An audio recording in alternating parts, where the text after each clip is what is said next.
सिंदरी के सुरंगा में फिर एक घटना घटती है। इस बार महिलाओं को सड़क पे दौड़ा दौड़ा कर पीटा गया, उनकी साड़ियों को फाड़ा गया, उनके कान की बालियों को नोच कर छीन लिया गया, लेकिन न एफआईआर होता है न कार्रवाई होती है। महोदय, अगर सरकार संवेदनशील है, क्योंकि लॉ एंड ऑर्डर की बात करती है, ये सामाजिक न्याय की बात करती है, विधि कानून की बात करती है, तो भारतीय संविधान आर्टिकल 14 कानून के समझ सबको बराबरी की बात करता है।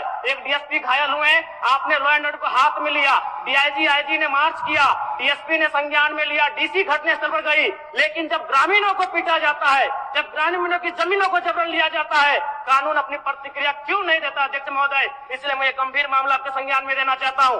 महोदय, बात है कि जिसके पास भूमि नहीं है, सरकार उसे भूमि आवंटित करेगी, लेकिन यहाँ दुर्भाग्य इस राज्य का कि जिनकी भूमि है, सदियों से, हजारों वर्षों से भूमि पर वो जोत-खोड़ करते हैं, और आज लगता है कि ब्रिटानिया हुकूमत बरकरार है, ईस्ट इंडिया कंपनी का शासन इस राज्य में बरकरार है।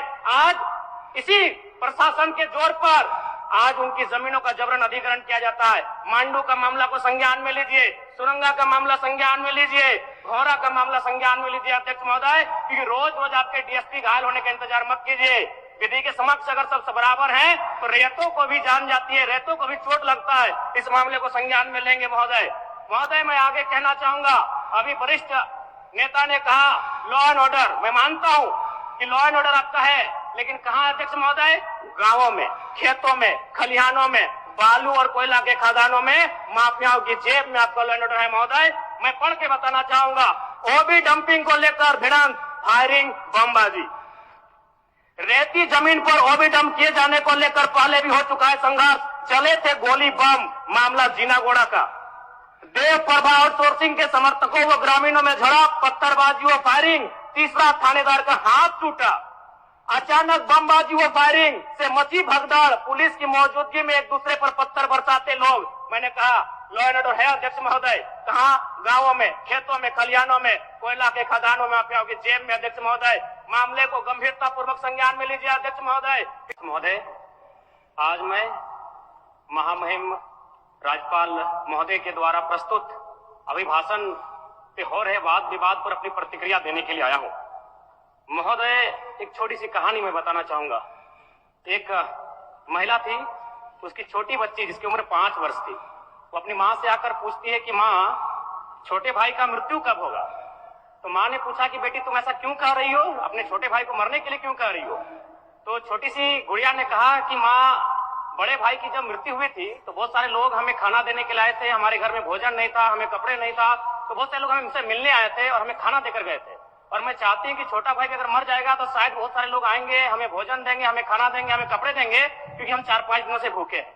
महोदय, आज यही भाव कोयलांचल के हर एक रैयतों के घर में है कि जब भी हमारी जमीनों का अधिग्रहण होगा, जब कोई कंपनी हमारी जमीन का अधिग्रहण माइंस के लिए करेगी, और जब माफियाओं के द्वारा उन पर लाठीचार्ज होगा, उनके लठेज के माध्यम से हमला होगा, तो कोयलांचल के रैयत चाहते हैं कि साथ साथ में 2-4 IAS IPS को भी चोट लगे। क्यों लगे? न विगत कुछ दिन पहले बाघमारा में एक घटना घटी थी, हिलटॉप कंपनी का मामला था, डीएसपी महोदय घायल हुए थे, सरकार ने वीडियो कॉल से बात किया था, सरकार ने उस मामले को संज्ञान में लिया था, लेकिन ठीक उसके कुछ दिन बाद सिंदरी के सुरंगा में फिर एक घटना घटती है। इस बार महिलाओं को सड़क पे दौड़ा दौड़ा कर पीटा गया, उनकी साड़ियों को फाड़ा गया, उनके कान की बालियों को नोच कर छीन लिया गया, लेकिन न एफआईआर होता है न कार्रवाई होती है। महोदय, इसी प्रकार से आज एक मामला संज्ञान में आया है, मैं सदन को सचेत करना चाहूंगा, ये मामला मांडू का है। महोदय, मांडू के प्रभावित गांव बसंतपुर, पचड़ा, कोतरे, बालमहुआ, हुरदाग, रहवन, पचमो, इचाकडी, बरगैया, छोटाटा, लइयो, दनिया, यहाँ एक कंपनी है, उस कंपनी का नाम है पावर मेक लिमिटेड, और उसकी सहयोगी कंपनी अमर इंडिया लिमिटेड। इनके माध्यम से खनन का कार्य होना है। अध्यक्ष महोदय, विगत 2-3 दिनों से लगभग 500 की संख्या में महिलाएं धरने पर बैठी हैं। ये मामला मैं सरकार को आपके माध्यम से संज्ञान में देना चाहता हूं।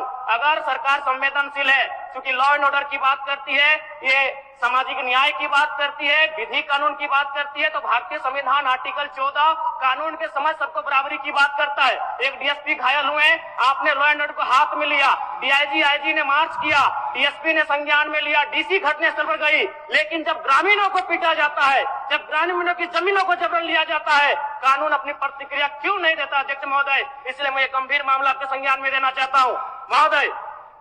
भारतीय संविधान आर्टिकल 301 कहता है, क्योंकि इससे पहले जो जमीन का मामला था वो हमारा मौलिक अधिकार था, लेकिन संशोधन करते हुए 300A में डाला गया है। वर्तमान वो हमारा मौलिक अधिकार न होकर संवैधानिक अधिकार है अध्यक्ष महोदय।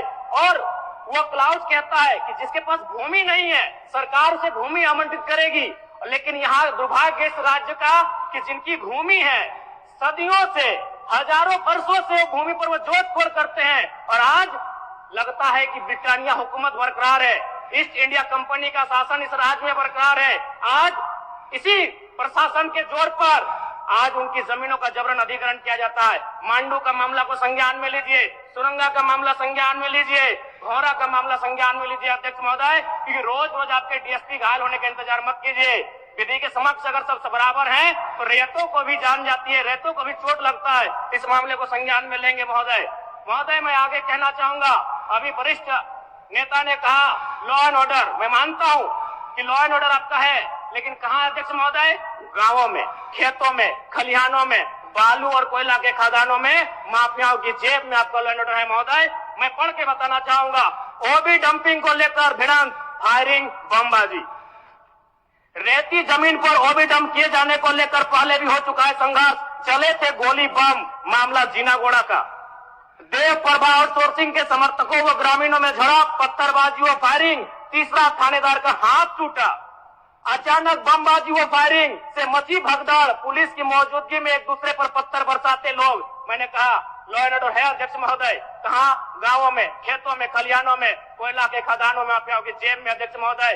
मामले को गंभीरता पूर्वक संज्ञान में लीजिए अध्यक्ष महोदय। फिलहाल मांडू के मैंने जिन गांवों का नाम जिक्र किया है, अभी भी 500 महिलाएं धरने पर बैठी अध्यक्ष महोदय।